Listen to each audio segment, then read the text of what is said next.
The morning air over the Nile was usually thick with the smell of wet reeds and fresh water. Women stood knee-deep with heavy clay jars, and fishermen untied their skiffs, preparing to drag their nets through the lifeblood of Egypt. But on this specific morning, the air shifted. It grew heavy. A metallic, coppery stench began to rise from the riverbanks. The water, normally a deep, muddy brown, began to curdle. Within seconds, a crimson stain spread across the entire width of the river, choking the life out of millions of fish. Women dropped their jars and screamed. The fish rotted, baking under the blistering Egyptian sun. The lifeblood of an empire was dead. When you hear the story of the 10 plagues of Egypt, you might picture it the way old Sunday school books or Hollywood movies show it. You might think it was just a terrible sequence of bad weather or a generic flex of God's muscle. This was not a bizarre natural disaster. This was not a random display of cosmic power. This was not just a punishment for slavery. This was a highly coordinated, surgical takedown of the Egyptian pantheon. It was a literal, physical war of the gods, ending with the ultimate dismantling of Pharaoh's own assumed divinity. The plagues were designed to do one thing: prove that the gods of Egypt, the most powerful empire on the planet, were absolutely nothing. But there is a detail in this story that almost everyone misses. In the first chapter of this war, Pharaoh stands on the bank of the Bleeding River with his 2 leading magicians. Historical records and the New Testament identify these 2 men as Janus and Jambres. They were the masters of the dark arts. They were the men paid to keep the illusion of Egyptian superiority alive. And at first, they fight back. They try to match the plagues. But suddenly, after only the 3rd plague, Janus and Jambres stop. They surrender completely. They vanish from the narrative, telling Pharaoh that they are out of their depth. Why did the most powerful occult masters in Egypt quit so early? And more importantly, as the destruction escalates, the Bible keeps repeating a very strange, highly specific phrase about Pharaoh. It says his heart was hardened, or in the original Hebrew text, his heart was heavy. Why that exact word? Why a heavy heart? If you understand what the ancient Egyptians believed happened to a heavy heart the moment they died, this entire story changes from a simple rescue mission into a terrifying psychological execution. We are going to look at the exact Egyptian deities targeted and humiliated by every single plague, and we will start exactly where the Egyptian economy lived and died. The Nile was not just a river. To the ancient Egyptians, it was the source of all wealth, agriculture, and life. But spiritually, it was far more than that. The waters of the Nile were believed to be the literal bloodstream of Osiris, the god of the underworld. The river itself was guarded by Hapi, the spirit of the Nile, who was credited with bringing the annual floods that made the soil rich and fertile. When Moses and Aaron walk down to the riverbank, they are stepping onto the most sacred ground in the empire. Aaron raises a simple, dry wooden staff. He strikes the water. He does not just pollute a river, he publicly executes Hapi. Imagine the sheer horror of that morning. You wake up thirsty. You walk to the riverbank with your family. The water is thick, warm, and reeking of decay. The fish die, floating to the surface in millions. The economy crashes overnight. The Egyptians have to furiously dig shallow wells along the banks just to find a drop of clean water to survive. The message from the God of the Hebrews is clear and devastating. Your source of life is actually dead.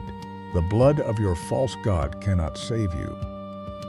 7 days pass. The blood clears. Pharaoh, sitting in his palace, likely writes it off as a bizarre natural anomaly. His magicians used some parlor tricks to dye a bowl of water red, giving him enough excuse to ignore the warning. So the second strike comes. Frogs. To modern ears, a plague of frogs sounds almost comical. It sounds like a nuisance, not a divine judgment. But in ancient Egypt, the frog was incredibly sacred.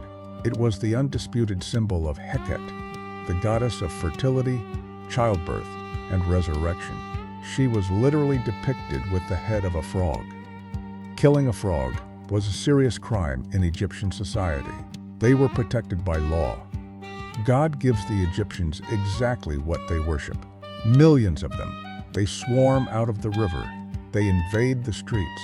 They crawl into the royal palace, into the bedrooms, into the ovens, and into the kneading bowls. You cannot take a single step without crushing a sacred god under your heel. The noise in the dark of night is deafening. You cannot sleep. You cannot eat. Here is what most people miss about the frogs. God did not just send them away. He killed them instantly. The text says the frogs died in the houses, in the courtyards, and in the fields. The Egyptians had to gather them into massive, rotting heaps. The whole land stank of decaying deities. Imagine you are an Egyptian mother. You normally pray to Heqet for the safety of your children. Now, the symbol of your protector is a rotting, suffocating mound of filth outside your front door. A sacred symbol of life turned into a suffocating curse.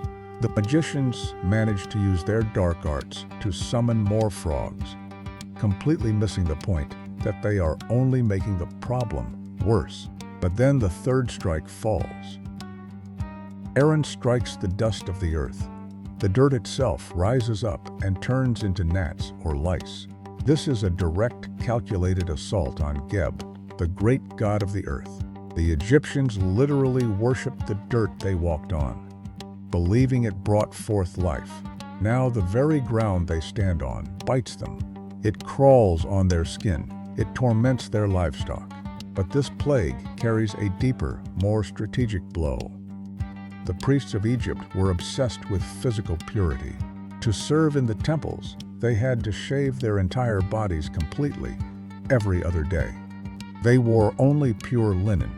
Why? Specifically to avoid lice. If a priest had a single louse on his body, he was considered defiled. He could not enter the temple. He could not perform the rituals.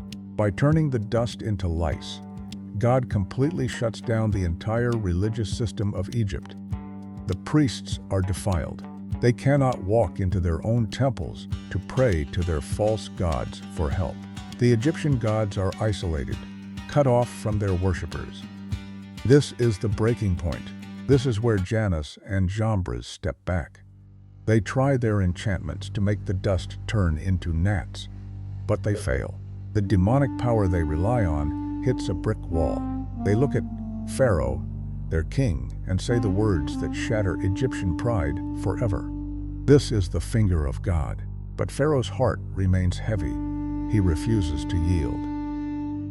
So the fourth plague arrives, blackening the sky, a thick, roaring swarm. English translations usually call it a swarm of flies. But these were not common house flies. Many ancient historians and scholars believe these were venomous ichneumon flies, or worse, the sacred scarab beetle. The scarab was the symbol of Khepri, the god of the morning sun and creation. Egyptians wore scarab amulets over their hearts for protection. Now, swarms of these insects are destroying their homes. They are biting their skin. They are ruining the land. The very amulets you wear for safety are swarming you in a terrifying, biting cloud. But here, a massive shift happens. For the first time, God draws a line in the sand. He tells Pharaoh that the swarms will ruin Egypt, but the land of Goshen, the exact region where the Israelite slaves live, will be completely untouched. The air in Goshen is clear. The ground is quiet.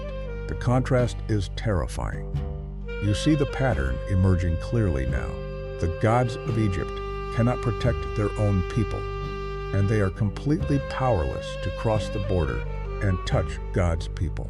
The war is escalating, and God is about to strip away their wealth. 4 strikes. The Nile is a graveyard. The symbol of life is rotting in the streets. The priests are defiled, shut out of their own temples, and the sacred amulets you wear for protection are swarming you in a terrifying, biting cloud. The Egyptians are beginning to realize this is not a string of bad luck.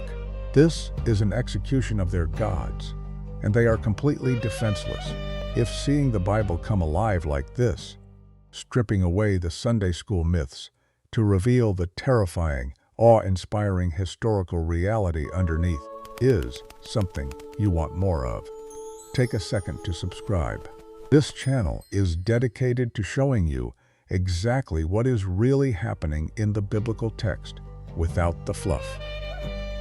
And we need to get back to ancient Egypt, because God is about to escalate the war. He is about to target the wealth of the empire, the physical bodies of the Egyptians, and finally, the sun itself. The fifth strike hits the pastures. In ancient Egypt, livestock was not just food, it was your bank account, it was your status. But more importantly, it was divine. The Egyptians worshipped the Apis bull as the physical manifestation of the creator god Ptah. They worshipped Hathor, the gentle cow goddess of love and motherhood. When a sacred Apis bull died naturally, the entire nation mourned for 70 days. Now, a mysterious, highly contagious disease sweeps across the plains. Horses, donkeys, camels, and cattle drop dead by the thousands. The fields are littered with the rotting carcasses of your wealth. And the ultimate humiliation? Pharaoh sends spies to the land of Goshen. He finds out that not a single cow belonging to the Israelites has died. Hathor cannot save you. Apis is dead. The sixth plague gets intensely personal. It moves from the fields directly to your own skin. Moses takes handfuls of soot from a brick kiln, the exact place where the Hebrew slaves were forced to labor and suffer for generations. He throws the ashes into the air. The soot scatters like a fine dust, settling over the Egyptians, and erupts into severe, agonizing boils. This is a direct assault on Imhotep, the god of medicine, and Sekhmet, the lion-headed goddess who supposedly controlled epidemics. Where are your healers? The magicians are still there, standing in the royal court, but the text notes a tragic, almost pathetic detail. The magicians cannot even stand before Moses. The infections on their legs and feet are so excruciating, they literally have to crawl away in defeat. The medical gods of Egypt have been silenced. But it gets stranger. The seventh plague shifts from the earth to the sky. Egypt is a desert. It almost never rains. But Moses raises his staff, and the sky tears open. The Bible describes a catastrophic storm of massive hail mixed with fire, flashing back and forth down to the ground. This is a targeted strike against Nut, the goddess of the sky, who was supposed to stretch over the earth like a protective canopy.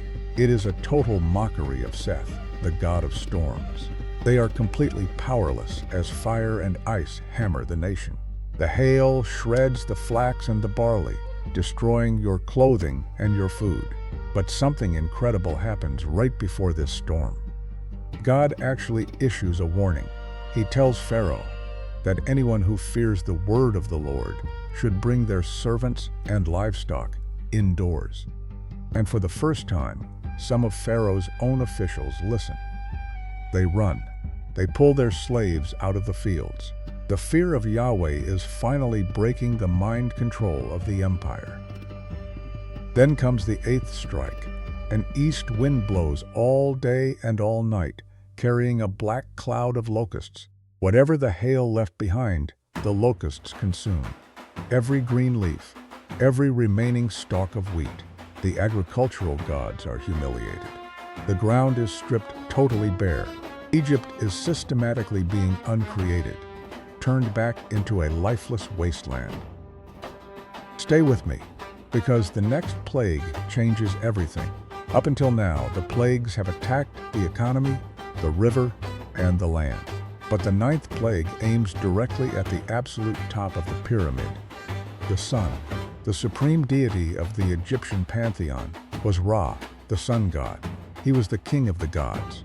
Pharaoh himself was believed to be the living son of Ra. Every morning, the sunrise was celebrated as Ra's daily victory over the forces of darkness. Moses stretches out his hand, and the sun simply turns off. This was not an eclipse. This was not a severe sandstorm. The text says it was a darkness that could be felt. Imagine a darkness so thick, so heavy, it literally presses against your skin. A complete and utter sensory deprivation chamber for an entire nation. For 3 days, you cannot see the person sitting next to you. You cannot leave your bed. The entire empire is paralyzed in total, suffocating blackness. God took your supreme deity Ra and threw him into a cosmic dungeon. But just a few miles away, in the slave camps of Goshen, the Israelites had light in their dwellings. God has dismantled the entire Egyptian spiritual system, piece by piece. Only one target remains. We have reached the midnight hour of the war. 9 plagues have systematically dismantled the Egyptian pantheon. The economy is dead. The medical system has failed. The agriculture is wiped out. The sun itself has been shut off. But one God remains, the most powerful one of all. Pharaoh was not just a political king. He was believed to be the living, breathing incarnation of the falcon god Horus. His divine responsibility was to maintain Ma'at. Ma'at was the ancient Egyptian concept of cosmic order, truth, and perfect balance. The entire empire believed that as long as Pharaoh sat on the throne, chaos was kept at bay. And this brings us directly to the great mystery we mentioned at the very beginning of our story. Why does the Bible continually repeat that specific haunting phrase that Pharaoh's heart was hardened? Or in the original Hebrew, heavy. To you and me, a hardened heart just means someone is incredibly stubborn. But to an ancient Egyptian, a heavy heart was the most terrifying concept in the universe. In the ancient Egyptian Book of the Dead, there is a famous scene called the weighing of the heart. When an Egyptian died, they believed they stood before the gods in the afterlife. Their physical heart was placed on a massive scale. On the other side of the scale was a single ostrich feather, the feather of Ma'at, the feather of ultimate truth. If your heart was light, you entered paradise. But if your heart was heavy with sin, pride, and injustice, the scales tipped. A horrifying demon named Ammit would step forward and devour your heavy heart, erasing your existence forever. Do you see what is happening here? God is not just making the king stubborn. He is putting the living God of Egypt on trial, using his own religion. God is weighing Pharaoh's heart on the scales of cosmic justice for the entire world to see. God is revealing that the man who is supposed to represent perfect truth and order actually possesses a dark, violently heavy heart. And God is declaring exactly what the magicians realized back in the 3rd plague. Remember Jannes and Jambres? They looked at the gnats. They looked at the raw, terrifying power of Yahweh.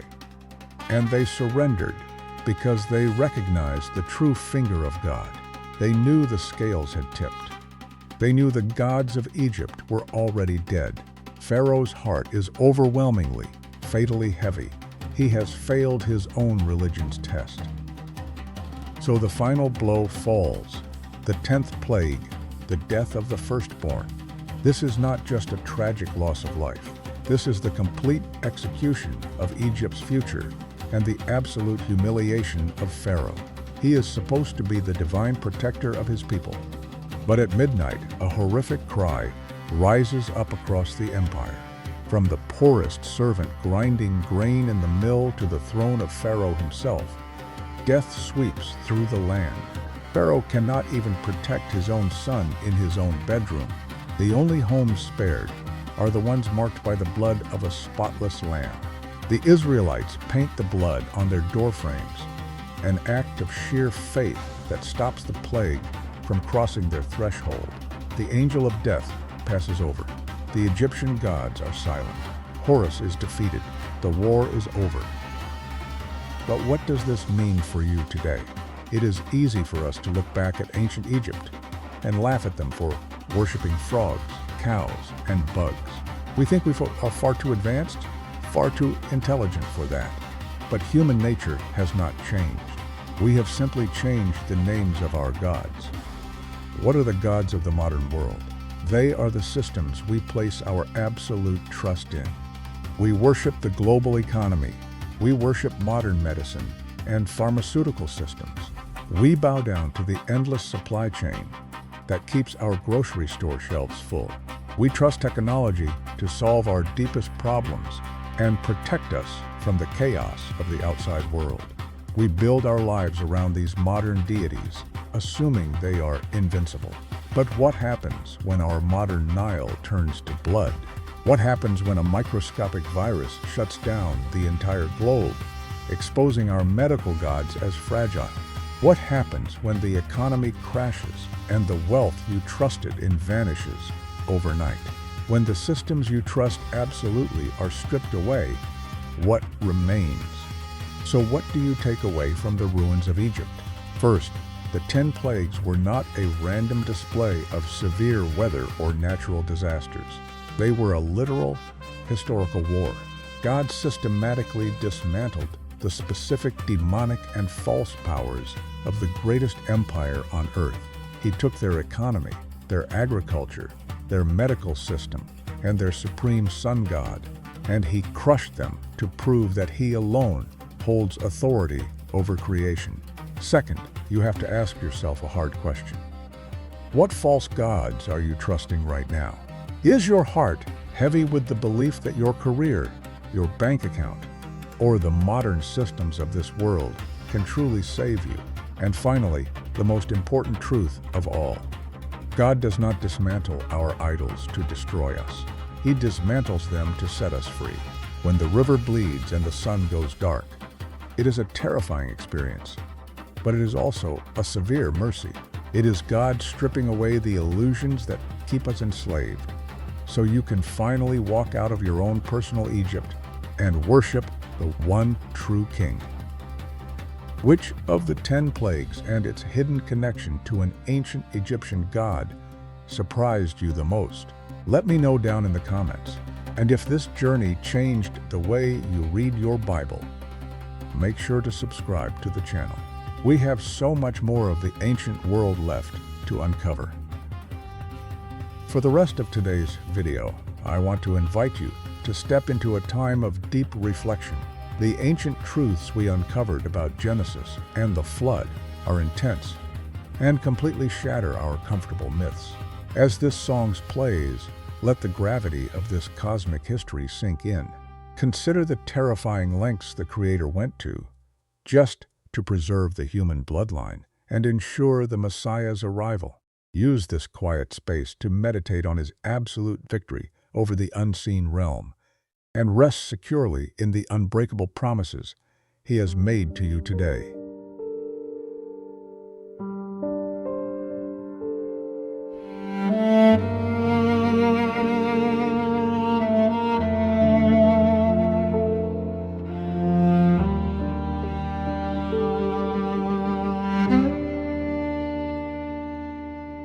The sky turns to heavy ash. We stand where the brave have fled, holding the weight of the dark, a silent vigil for the bleeding light.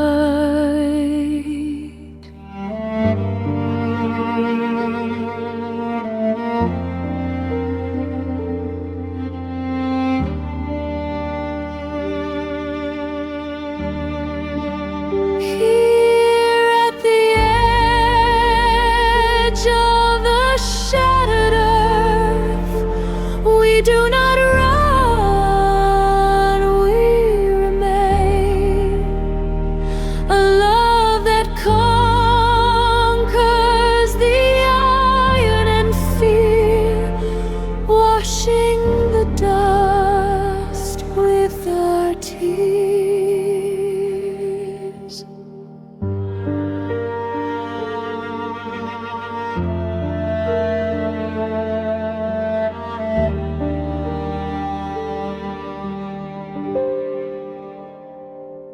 hands tracing